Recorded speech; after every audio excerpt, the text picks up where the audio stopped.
Again, it's a red stick.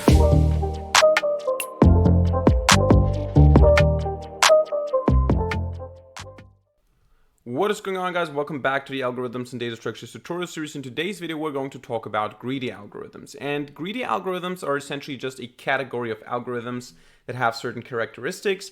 And in today's video, we're going to briefly mention them. We're not going to talk about them too much in detail. I just want you to have heard of them, which is why I'm making this video at this point in the series. I want you to know about greedy algorithms, what they are, what they look like. We're going to look at an example today so that you can see how greedy algorithms look, so that you can recognize them in future videos. We're going to use some of them in the future. And I also want you to see that sometimes they're very efficient, or you should use them in some cases, and sometimes they don't produce optimal results. So let us get right into it. So in order to explain greedy algorithms, I'm going to use a very simple example. Let's say we have three types of coins. So we have 1 cent, we have 5 cents, and we have 10 cents. These are the types of coins that we can use, and we have an unlimited amount of those. So now the question is, if I'm given a certain amount of cents, for example, 47 cents, how can I find the optimal solution when the goal is to get to that amount, to give the person this amount of cents with the least amount of coins possible, with the smallest amount of coins possible? So of course, if someone says, I want 47 cents and I have an unlimited amount of all these coins, I can just go ahead and say, okay, I'll give you 1 cent 47 times, but then I end up with 47 coins, which is not an optimal result. And the question is, can we find an optimal solution? Now, to this problem, the optimal solution would be 10 cents times 4, 5 cents times 1, and 1 cent times 2. So we end up with 7 coins and a total of 47 cents. This is a very simple solution, an optimal solution. And the question now is not just how can you solve this for a particular number. For example, 127 would be another number that we can choose. The question is, can you find an algorithm, and we don't need to write down the pseudocode, just by logical thinking, can you find an algorithm that always gives you the optimal solution?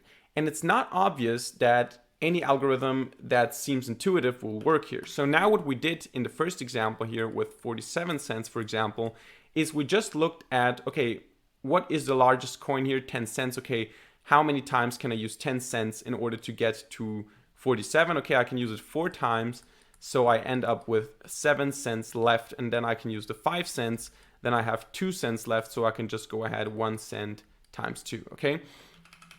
Now, what we're doing here is applying a so-called greedy algorithm. And a greedy algorithm is defined by always picking the solution, the local solution, that seems the most beneficial right now. So you're not looking long-term.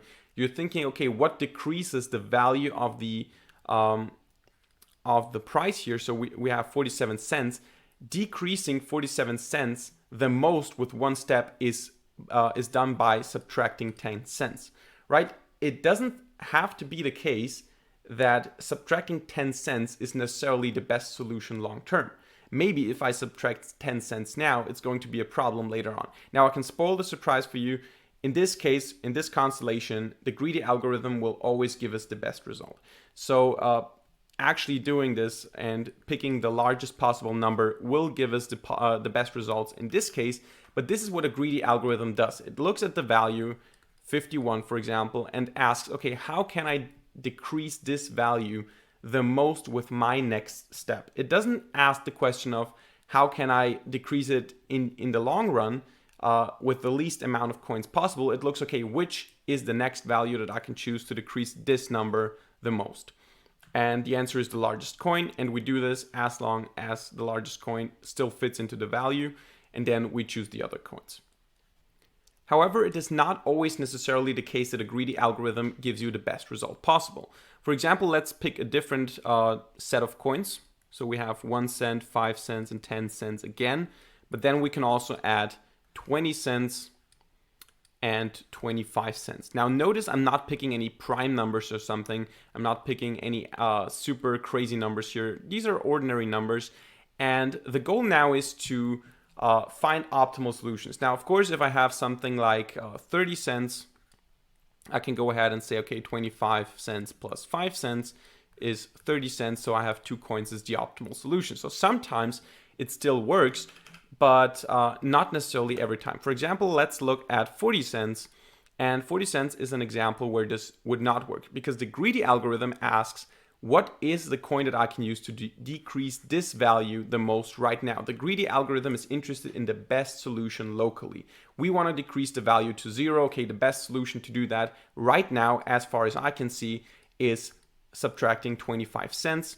So, okay, what we do is we end up with 15 cents. Then I go ahead, subtract 10 cents, end up with 5 cents. And then we go ahead and subtract the 5 cents. And we end up with 0 cents using 3 coins. However, this is not the optimal solution because the optimal solution is not a greedy solution. The optimal solution is just picking 20 cents 2 times. 2 coins, and we still end up with 40 cents. So this is, as you can see, a proof that greedy algorithms are not always, especially not in general, but also not for this example where sometimes in some constellation a greedy algorithm always gives you the optimal result. If you only use these 3 coins here, a greedy algorithm will always give you the optimal result. However, sometimes in different constellations, it's not going to be the case. So you have to be careful, and I just want you to know what greedy algorithms are, that sometimes they work, sometimes they don't work, and now you should know about this, and we'll see a lot of greedy algorithms in the future. So that's it for today's video. Thanks for watching. I hope you enjoyed it. It was a very short video, but I just wanted to mention greedy algorithms in a separate video here because it is an important topic. You should know about them. I just wanted to have it mentioned here. I hope you enjoyed it. In the future videos, we're going to talk more about sorting algorithms. Now we're going to start analyzing them. We're going to talk about divide and conquer sorting algorithms, runtime complexities of bubble sort, insertion sort, selection sort, merge sort, and so on. We're going to analyze all of them.